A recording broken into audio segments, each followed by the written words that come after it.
siswa-siswi SMA Negeri 15 Pekanbaru, kelas 12A, kelompok 5, akan berbagi ilmu mengenai kosakata bahasa Indonesia. Saya Zahid Zakwan. Saya Farhan Hambali.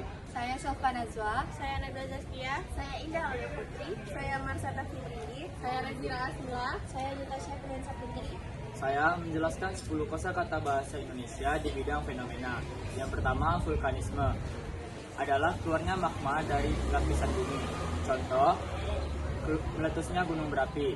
Yang kedua, El Nino adalah pemanasan suhu di Samudra Pasifik. Contoh, terjadinya kekeringan panjang di Indonesia pada tahun 2015. Yang ketiga, La Nina adalah pendinginan suhu di Samudra Pasifik. Contoh, banjir besar di Jakarta pada tahun 2020. Yang keempat, hidrosfer adalah lapisan air yang ada di bumi. Contohnya, laut, sungai, danau, gletser. Yang kelima, kaldera adalah kawah besar gunung. Contoh, kaldera di Gunung Tambosar di Nusa Tenggara Barat. Yang keenam, fumarol adalah lubang asap atau gas. Contoh, fumarol di Gunung Papandayan, Jawa Barat. Yang ketujuh, geyser adalah semburan air panas. Contoh, geyser Yellowstone di Amerika Serikat. Yang kedelapan, tektonik, pergeseran lempeng. Contoh, gempa bumi Aceh 2004 yang terjadi akibat subdusdik lempeng. Yang kesembilan, pedosfer, lapisan tanah. Contoh, tanah aluviat di tanah datar. 10, litosfer, lapisan batuan bumi. Contoh, kerak samudra dan kerak benua. Saya melanjutkan 10 kosakata bahasa Indonesia di bidang fenomena alam. Yang pertama, erosi. Erosi adalah pengikisan tanah yang disebabkan oleh air, angin, atau es. Contohnya, hujan deras menyebabkan erosi di daerah gunung, lereng gunung. Yang kedua, sedimentasi. Sedimentasi adalah pengendapan tanah atau lumpur yang disebabkan oleh aliran air. Contohnya, sedimentasi menyebabkan terhambatnya aliran sungai. Yang ketiga, deflasi. Deflasi adalah pengikisan tanah yang disebabkan oleh angin. Contohnya, deflasi menyebabkan terkikisnya tanah di daerah kering. Yang keempat, abrasi. Abrasi adalah pengikisan tanah yang disebabkan oleh ombak air laut. Contohnya, abrasi di pantai menyebabkan terancamnya pemukiman penduduk di daerah pantai. Yang kelima, kastifikasi. Kastifikasi adalah larutan batu kapur yang membentuk gua. Contohnya, gua-gua indah ini disebabkan oleh kastifikasi. Yang keenam, subsiden. Subsiden adalah penurunan permukaan tanah secara perlahan. Contohnya, penggunaan air tanah yang berlebihan menyebabkan subsiden di daerah tersebut. Yang ketujuh, lahar. Lahar adalah campuran material vulkanisme dan air. Contohnya, erupsi gunung mengeluarkan lahar yang berbahaya. Yang kedelapan, seismik. Seismik adalah getaran kerak bumi. Contohnya, aktivitas seismik menyebabkan gempa dan tsunami di Aceh. Yang ke-9 adalah meteor. Meteor adalah benda angkasa yang terbakar di atmosfer. Contoh penggunaan kosakata ini adalah pada hari Minggu terlihat 2 meteor yang jatuh di daerah Kerinci. Yang ke-10, reboisasi. Reboisasi adalah penanaman ulang di hutan. Contoh penggunaan kosakata ini adalah Wali Kota Pekanbaru melakukan reboisasi di daerah hutan gundul. Saya menjelaskan 10 kosakata bahasa Indonesia di bidang penulisan. 1. Antoni, yaitu kata yang berlawanan makna. Contohnya, banyak, sedikit. 2. Sinonim, yaitu kata yang bermakna sama. Contohnya, senang, bahagia. 3. Diksi, yaitu pilihan kata untuk mencapai makna yang diinginkan. Contohnya, kata mati menjadi meninggal agar lebih sopan. 4. teks, yaitu tulisan yang menjadi bahan bacaan, contohnya teks pidato. 5. Tema, yaitu gagasan pokok, contohnya tema persahabatan yang isinya kisah dua sahabat yang saling mendukung. 6. Gaya bahasa, yaitu cara khas dalam menyampaikan pesan, contohnya wajahnya bagaikan rembulan. 7. Judul, yaitu nama yang menggambarkan isi dari suatu karya, contohnya dari perfilman, yaitu Laskar Pelangi. 8. Kutipan, yaitu pengambilan kata orang lain agar memperkuat kajian, contohnya Dr. King berkata, saya punya mimpi. 9. Kohesi, yaitu perpaduan hubungan antar bagian dalam teks, contohnya Nabila belajar keras karena besok ada ujian. 10. Resum, yaitu ringkasan cerita yang diserahkan kepada guru, contohnya ringkasan cerita yang kami buat setelah membaca novel yang kami tulis di buku literasi. Saya melanjutkan 10 kosakata bahasa Indonesia di bidang penulisan. Yang pertama, direvasi, yaitu proses pembentukan kata baru. Contohnya, kata berhasil diberi imbuhan ke dan an menjadi keberhasilan. 2.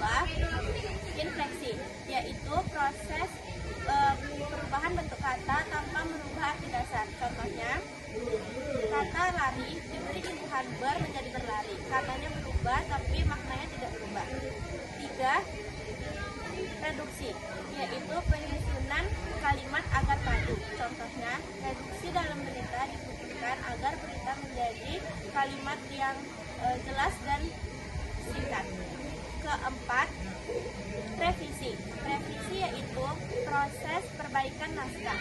Contohnya, setelah direvisi, alur cerita menjadi kuat. Yang 5. Ambigu. Ambigu yaitu kata yang memiliki dua arti atau makna yang tidak jelas. Contohnya, kalimat itu terlalu ambigu sehingga pembaca bisa menjadi salah paham. Yang 6. Konjungsi. Konjungsi yaitu kata penghubung antar klausa atau kalimat. Yang 7. Kalimat. Kalimat adalah satuan bahasa bermakna lengkap. Contohnya, ibu memasak nasi. 8 tesis, yaitu pernyataan umum penulisan argumentatif. Contohnya, belajar membaca sejak dini dapat meningkatkan kecerdasan otak. Yang ke-8, deskripsi. Deskripsi yaitu penulisan yang menggambarkan. Contohnya, daun hijau itu bergoyang karena tertiup angin sepoi-sepoi. Yang ke-10, narasi, yaitu penulisan berbentuk cerita. Contohnya, pagi itu Budi berangkat sekolah dengan hati yang gembira. Saya menjelaskan 10 kosakata bahasa Indonesia di bidang komunikasi. Yang pertama, opini, yaitu pendapat pribadi. Contoh, menurut saya, membaca buku lebih menyenangkan daripada menonton film. Yang kedua, argumen, yaitu alasan yang mendukung pendapat. Contohnya, karena membaca buku dapat menambah wawasan. Yang ketiga, ada retorika, yaitu seni berbicara yang meyakinkan.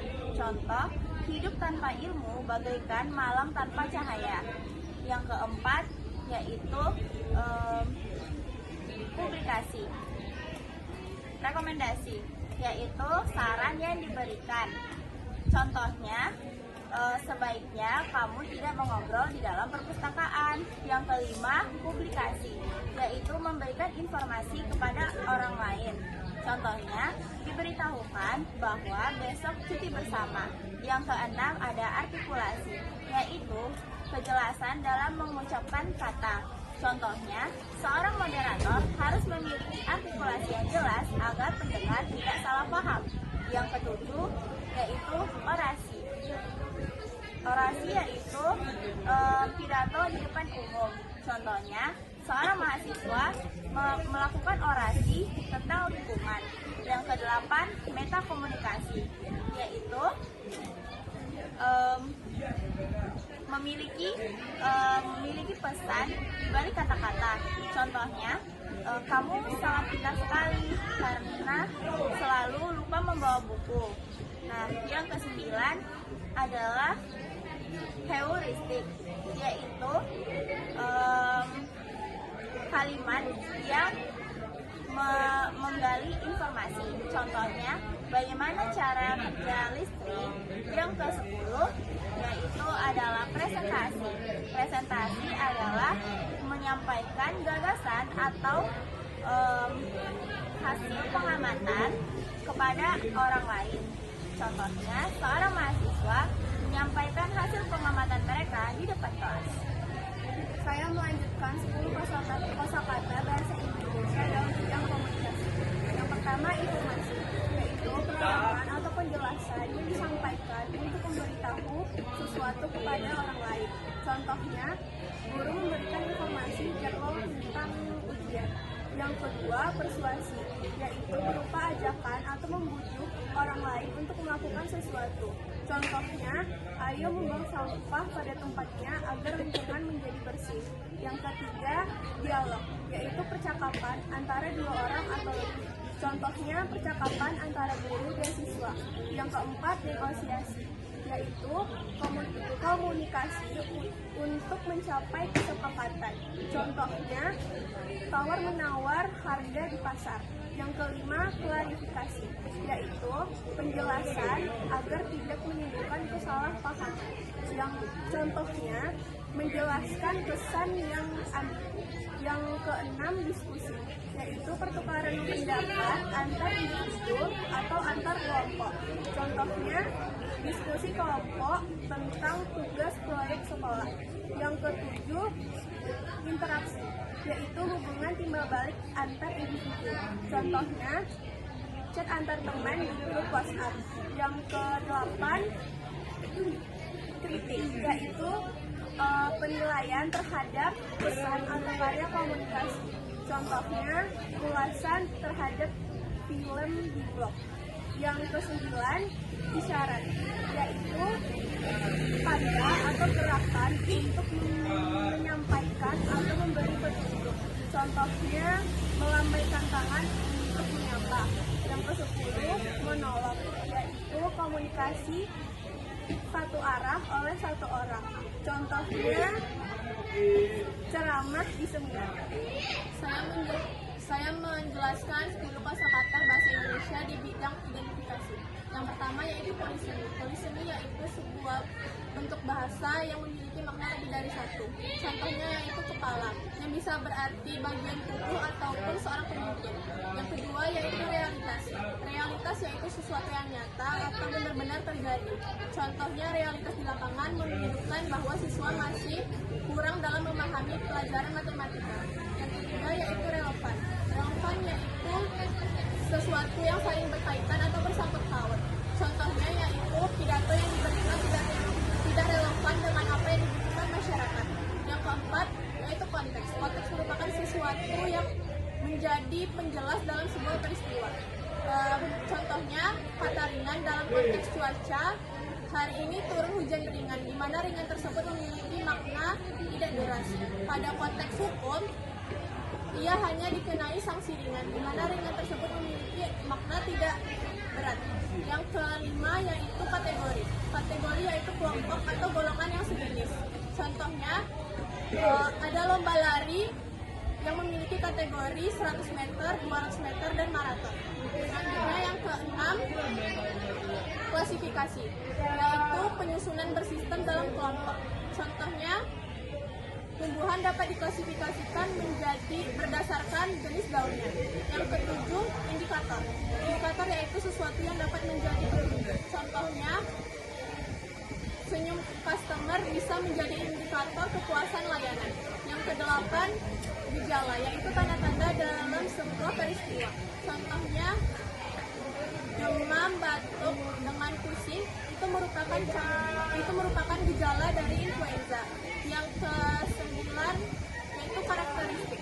Karakteristik yaitu ciri yang menjadi ciri khas yang menjadi karakteristik merupakan ciri khas pada sesuatu atau seseorang. Contohnya, karakteristik pada gajah yaitu memiliki belalai yang panjang. Yang ke-10 yaitu atribut. Atribut yaitu sesuatu yang melekat pada seseorang atau sesuatu. Misalkan jas putih merupakan atribut dari dokter. Saya melanjutkan 10 kosakata dalam bidang identifikasi. 1. Simbol. Simbol adalah lambang yang mewakili arti atau mewakili arti tertentu. Contohnya dipakai untuk mengidentifikasi makna lewat lambang. Yang kedua yaitu kode. Kode adalah tanda khusus yang punya makna. Contohnya dipakai untuk mengidentifikasi makna dalam tanda tertentu. 3. Label. Label adalah penambahan identitas. Contohnya dipakai untuk mengidentifikasi dengan identitas barang atau objek. Keempat adalah asumsi. Asumsi adalah dugaan awal sebelum dibuktikan. Contohnya dipakai untuk mengidentifikasi dugaan awal yang masih sementara. Yang kelima yaitu hipotesis. Hipotesis adalah jawaban sementara yang masih diuji. Contohnya dipakai untuk mengidentifikasi jawaban sementara yang masih bisa diuji. Yang keenam, verifikasi. Verifikasi adalah pencetakan kebenaran. Pencetakan kebenaran. Contohnya yaitu mengidentifikasi suatu benar atau tidak suatunya benda. Yang ketujuh, validasi. Validasi adalah pembenaan atau pencetakan data. Contohnya dipakai untuk mengidentifikasi kebenaran suatu data. Yang kedelapan adalah objektif. Objektif berdasarkan tokoh atau fakta bebas pendapat pribadi. Contohnya yaitu dipakai untuk mengidentifikasi suatu secara fakta. Yang kesembilan yaitu subjektif. Dipakai dengan oleh pendapat pribadi. Contohnya untuk mengidentifikasi pendapat berdasarkan pendapat pribadi. Yang ke-10 asosiasi, yaitu hubungan antara dua hal konsep. Contohnya untuk mengidentifikasi hubungan antar konsep. Sekian dari kami, mohon maaf bila ada kesalahan. Wabillahi taufiq wal hidayah. Wassalamualaikum warahmatullahi wabarakatuh.